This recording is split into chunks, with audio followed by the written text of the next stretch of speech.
our last segment of leadership lessons from Luke.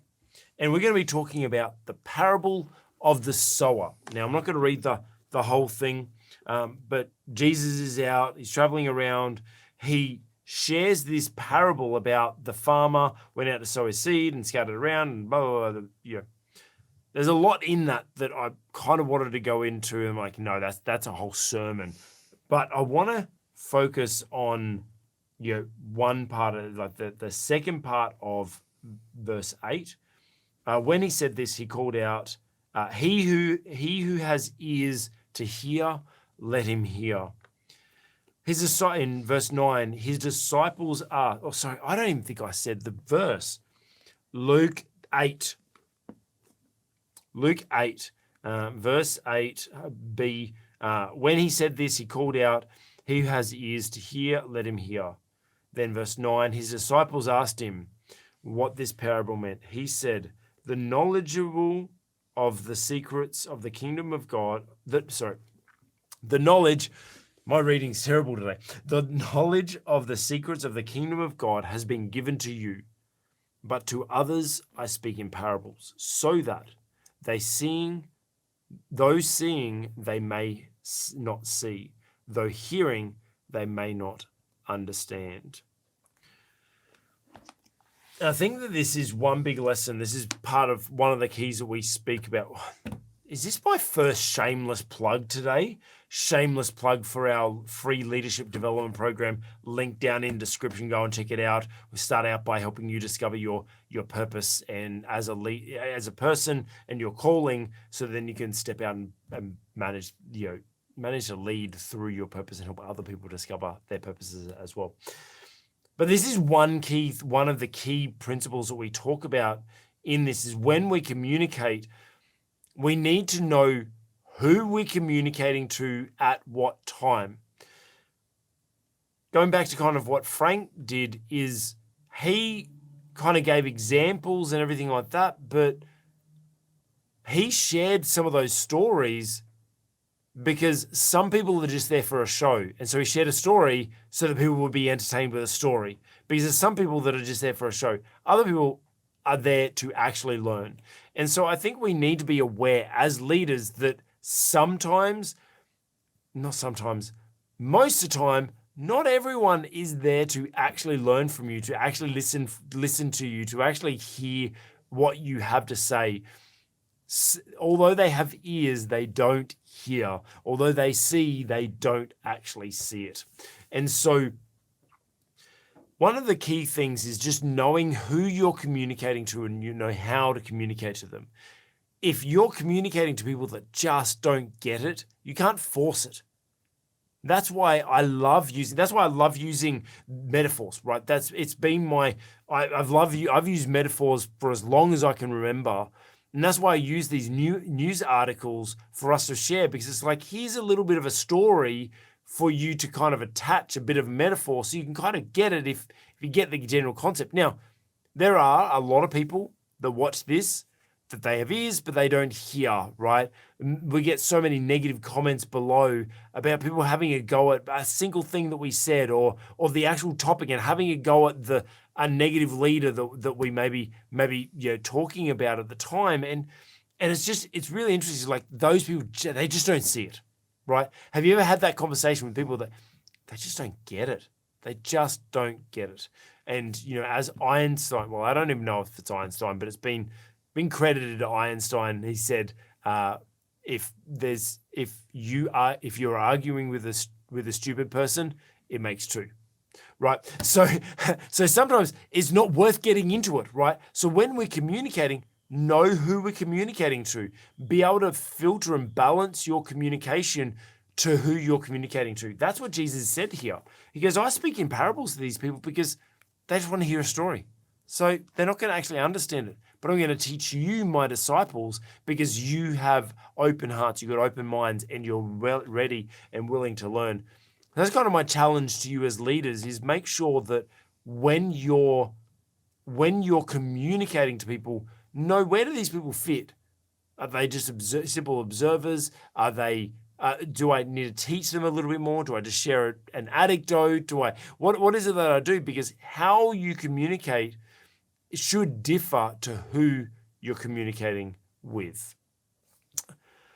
Dr. Rod, what's your take on that verse? Oh, I agree with everything you said.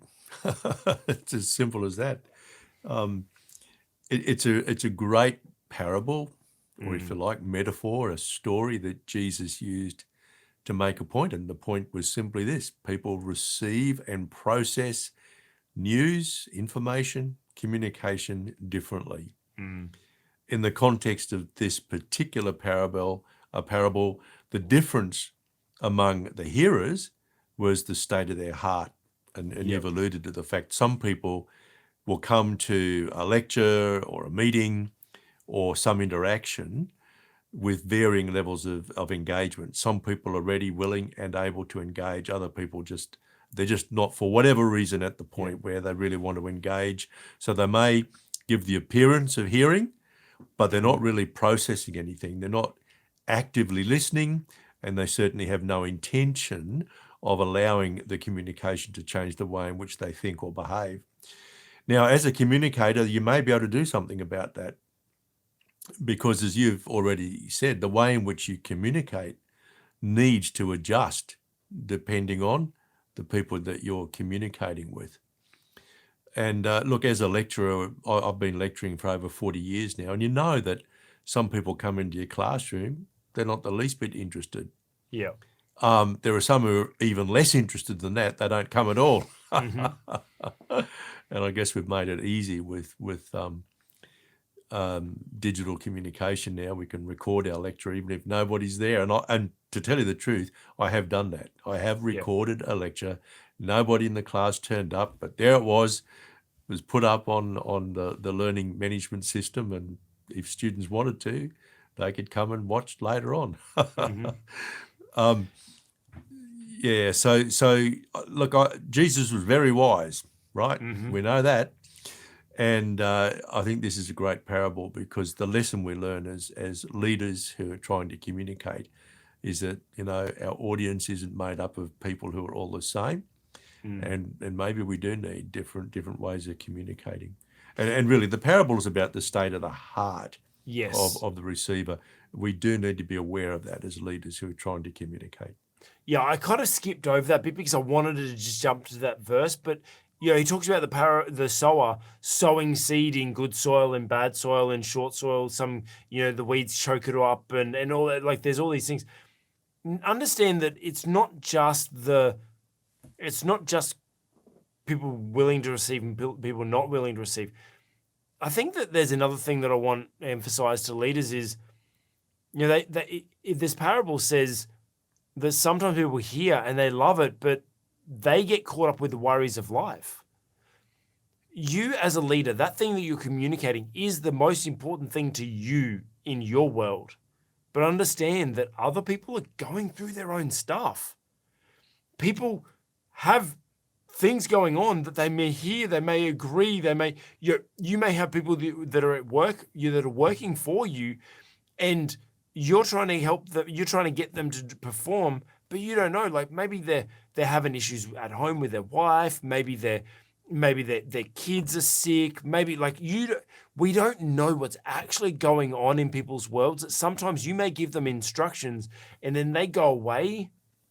Oh, I gotta tell you right now, I am getting my own slap in the face for this, because I just thought about a time that I just spoke to one of my team. I gave them feedback about something that was a little bit abrupt, and I'm just now challenging myself, like, you know what? I don't know what they're going through.